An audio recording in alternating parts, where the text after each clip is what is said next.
So if you've never used Project Muse before, this video is to show you how to do that.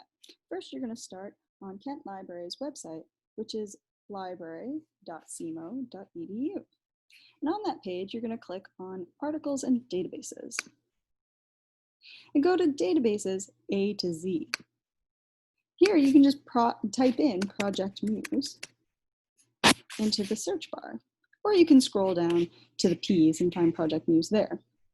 Once you're there, you'll just click on Project Muse, and it'll bring you to the main search page for Project Muse. And there are two ways you can search on Project Muse. You can browse if you already know the source that you're looking for, or you can search.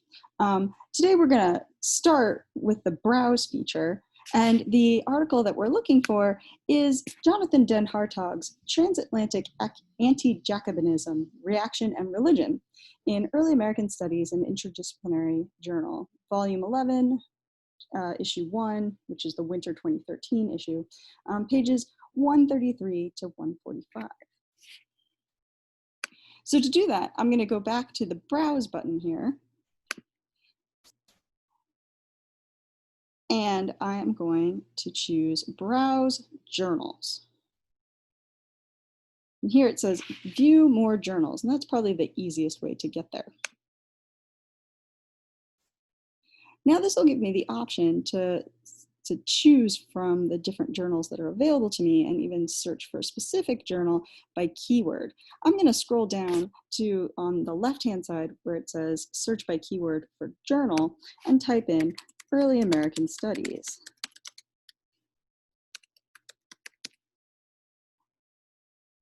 And then I can check that box. And so then I can choose Early American Studies because it comes up here on the right. Now, if I scroll down on this page, I'll find the table of contents, and I want to remember that I am looking for Volume 11, which was Winter of 2013. So I'll scroll down to Volume 11 and find the Winter issue. Once I've found that, I'll click on it.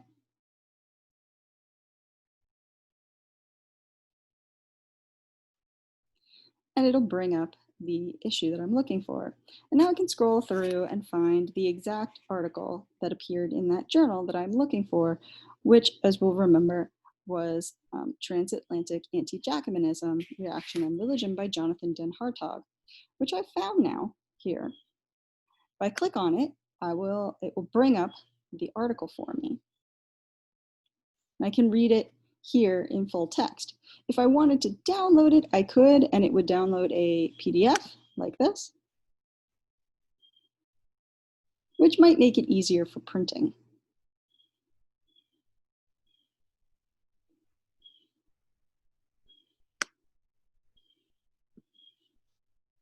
Now, our other option is the search option. And you see here that you have the option to just on the main homepage of Project Muse go straight into searching. The challenge with this is that it will search everything in Project Muse, all the things. And Project Muse doesn't just carry history journals, it carries books and journals from across all the disciplines. And so that might be less helpful than you think. But you can type in what you want. So for example, maybe I'm interested in Africa and the Atlantic world.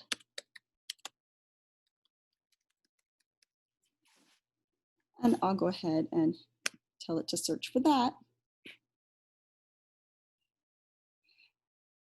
And you'll notice that I now have 36,000 results, which is a bit more than I really wanted. And so on the left-hand side, you see I can filter my results. So I might be a lot more specific. For example, I'll choose journals on the left-hand side. I'll choose articles, so I don't also get book reviews.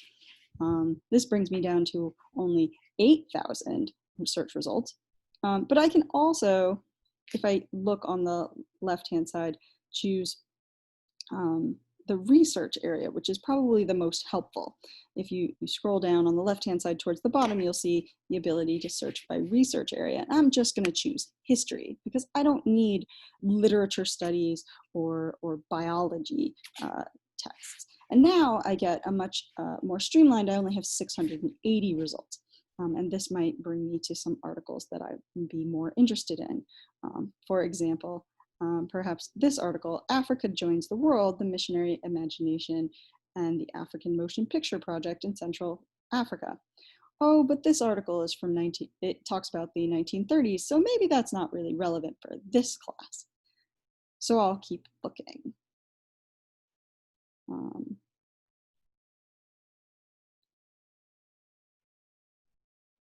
Maybe Africa in a multi-centric world history beyond witches and warlords might be more something I'll be looking for. And so I'll click on that and it will bring up the article. In this instance, it tells me at the bottom of the page that my subscription does not include this particular article. So I could, if I want this article still, I could take down this information and then order it through interlibrary loan, which would require me to go back to our library homepage.